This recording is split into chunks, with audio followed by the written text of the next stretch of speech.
Hey hi guys, chicken శనగపప్పు ఎలా వండాలో చూద్దామా. ఫస్ట్ శనగపప్పుని శుభ్రంగా కడిగి నానబెట్టుకోండి.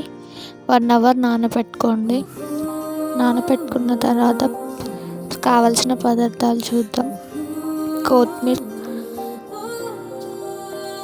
ఆనియన్స్, మిర్చి, టమాటో, పుదీనా, చికెన్. ప్యాన్ పెట్టుకొని 3 టేబుల్ స్పూన్ ఆయిల్ వేసుకోండి. తర్వాత మిర్చి వేసుకోండి. తర్వాత ఆనియన్ వేసుకోండి,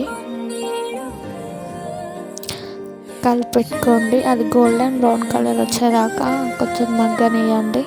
తర్వాత అల్లం పేస్ట్ వేయండి. వేసినాక అది పచ్చి వాసన పోయేదాకా కలిపెట్టండి. కలిపెట్టిన తర్వాత కొంచెం పుదీనా వేయండి. పుదీనా వేసినాక మళ్ళీ కలిపెట్టండి. బాగా అది అల్లం అంతా పచ్చి వాసన అంతా పోవాలండి. పోయేదాకా కలిపెట్టుకున్న తర్వాత పసుపు వేయండి 1 స్పూన్. వేసినాక మంచిగా మొత్తం అంతా కలిసినాక చికెన్ వేసుకోండి. నేనైతే 1 కేజీ చికెన్ తీసుకున్నాను. వేసుకున్నాక ముక్కలకంతా పట్టేలాగా కలపండి.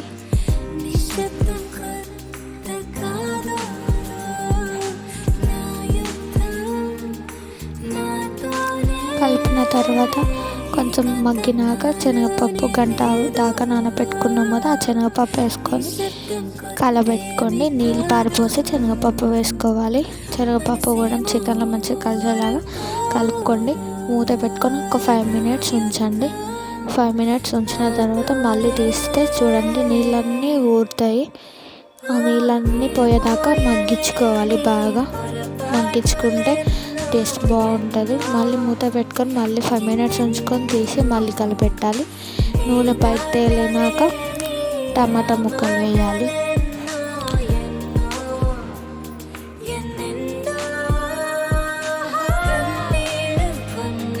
టమాటా ముక్కలు కలిసేలాగా గంట పెట్టుకొని కలబెట్టుకోండి. కలిపెట్టుకొని మళ్ళీ కొంచెంసేపు అట్లనే వదిలేయండి. వదిలేస్తే మంచిగా టమాటా ముక్కలు కూడా ఉడికిపోతాయి. ఉడికిపోయి మంచిగా ఉంటుంది.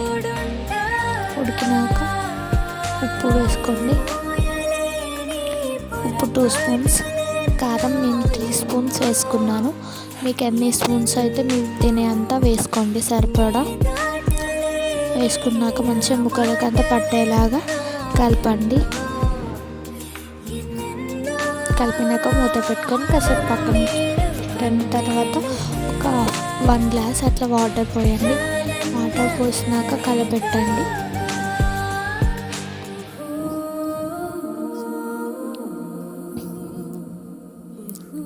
మంచిగా మొత్తం అంతా వాటర్ అంతా ఇంకిపోయేదాకా ఉడికించుకోవాలి. చూడండి అట్లా ఉడికేదాకా మంచిగా కలిపెట్టుకోండి. తర్వాత 2 స్పూన్స్ గరం మసాలా వేసుకోండి. చికెన్ మసాలా వేసుకున్న తర్వాత మంచిగా లాస్ట్లో దించే టైంలో వేసుకోవాలండి గరం మసాలా. అప్పుడే టేస్టీగా ఉంటుంది చికెన్ శనగపప్పు కర్రీ. చూడండి బాగా ఉడికిపోయింది. ఇంకా లాస్ట్లో ఇక దించుతాం అనంగా, ఆఫ్ చేస్తాం అనంగా గ్యాస్, అప్పుడు కొత్తిమీర వేసుకొని ఒకసారి కలిపెట్టుకొని గ్యాస్ మూత పెట్టేసి గ్యాస్ ఆఫ్ చేస్తే టేస్టీ చికెన్ శనగపప్పు కర్రీ రెడీ అయిపోతుందండి. చాలా బాగుంటుందండి ఇది కర్రీ అయితే. ఇది దేంట్లోకైనా బాగుంటుంది. రైస్ అయినా, చపాతీ అయినా, బిర్యానీ అయినా దేంట్లోకైనా బాగుంటుందండి. ట్రై చేయండి.